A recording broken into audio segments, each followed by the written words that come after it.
Good morning everyone. It's Monday today. Ang init sa labas. And yeah, gumawa ako ng bread kagabi everyone dahil pangtawid gutom ko sa isang araw. Dahil ayokong lumabas sa isang araw na ganito ang init dahil maninigra ako lalo. So I make a cheesy bread dahil nag-craving ako ng cheesy bread. Ha? So yan, gumawa ako ng enchilada. So this is our day and then I do my nails. Pinalitan ko yung very long nails ko. So this is my nails. I designed by myself. I think it's so cute, no? So this is my day. It's Monday, everyone. Nakita ko naman ang balita, everyone, no? Na mayroong dalawang hapon. Actually, na news na to sa Japan. Alam na talaga ng mga Japanese, everyone. So ang mga Japanese ngayon ay takot na naman silang umapak sa Pilipinas.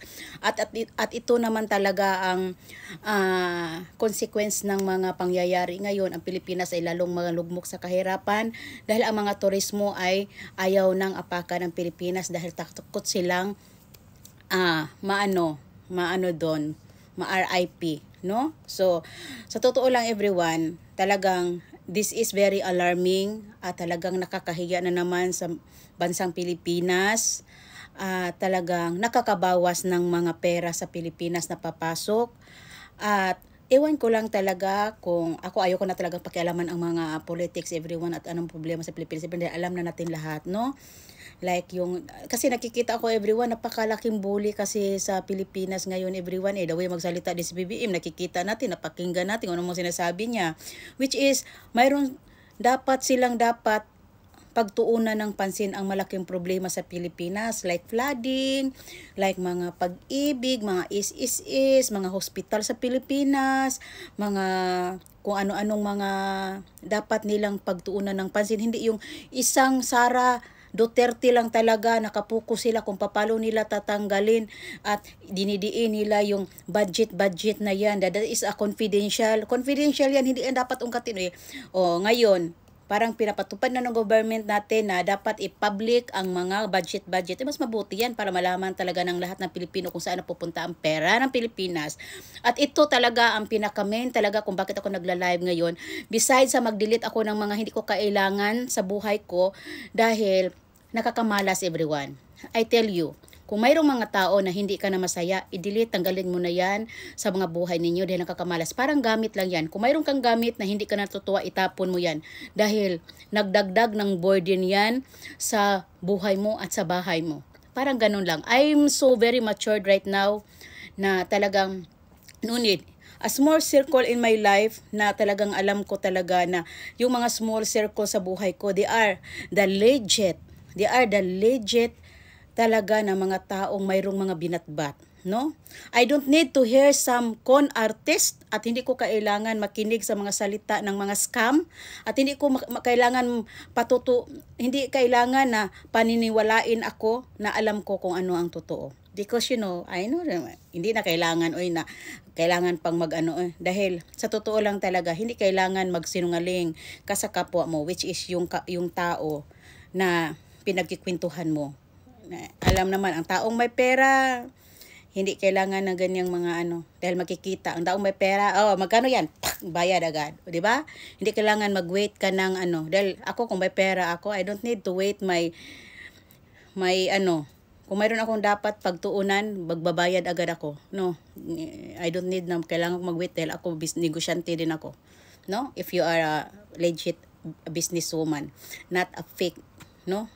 At saka wag akong pagyabangan dahil sa totoo lang, wala pa kayo sa kalingkingan ko kung ano ang mga naabot ko at ano ang natulungan ko at ano ang nagkaroon ako, no?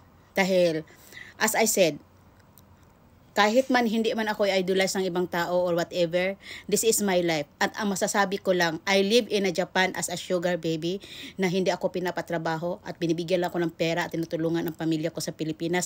Until now, talagang suportado ako sa mga taong nagmahal sa akin, especially the Japanese persons in my life, no? And then, kaya wag kayong magyabang sa akin dahil wala kayong maipagyabang sa akin, ha? Kayong mga haters ko, manahimik kayo. So yan lang talaga ang sasabihin ko sa inyo dahil hindi nyo pa naapakan ang mga lugar na naapakan ko. Kaya wag nyo ako i-underestimate at wag nyo akong i-lockdown dahil hindi pa kayo nakaharap ng nagmamayari ng isang malaking kampanya or mga big time na mga businessman, businesswoman. No? Hindi nyo pa napuntahan ang mga stage na napuntahan ko. Ha? Kaya wag nyo akong underestimate. Ha? Nakikinig lang ako sa inyo dahil I think kailangan nyo ng kausap. I understand it. But I realize everything, everyone, like sa mga friendship ko talaga ng mga milyonarya, mga billionaire, bakit ganun ka? Lagi kang nakikinig at sabi ko na sa'yo na wala akong tiwala sa mga mukha ng mga yan. Sabi ko, okay, I need to stay at home na and I need to focus dito na lang ako sa mga junakis ko at dito na lang ako sa daddy ko and then, and sa mga entrepreneur, mga businesswoman, businessmen, mga talagang legit talaga ng mga boss ng mga kaibigan ko dahil mayroon silang napala. So dito na lang ako didikit para in the future maging pareho din ako sa kanila, no? Kaysa ako dito sa mga ayaw makinig, matigas ang mga ulo, mga pilinggera, mga sinungaling pa. Hay! Never. So, sa totoo lang everyone, no? As this balita talaga, nakaka-alarma talaga tong 2 hapon na namatay sa Pilipinas, na bumaba lang ng taxi, binarel, talagang nakakaloka. So, this is only my morning and good morning everyone. Basta, ito lang sasabihin ko everyone, kung mayroong kayong mga tao sa buhay ninyo na you are not happy anymore and you don't like it anymore, delete them, aware yourself, to see them, to connect them because nakakaano yan, no? Don't keep the person in your life na you are not happy out that dahil nakakamalas. And kung mayroon kang mga gamit na hindi ka na masaya, matutuwa, itapon mo na yan dahil nakakadagdag lang yan, nagpapabigat at nag-ano lang yan, nagbibigay lang yan ng heavy energy sa araw-araw, no? So, that's my advice, okay? And have a lovely day everyone.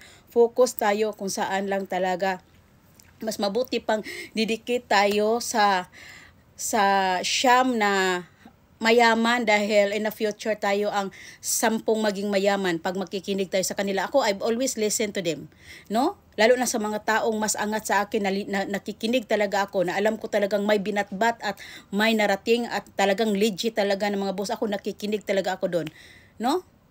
Kaya ganito ang buhay ko because I have a smart mind, no?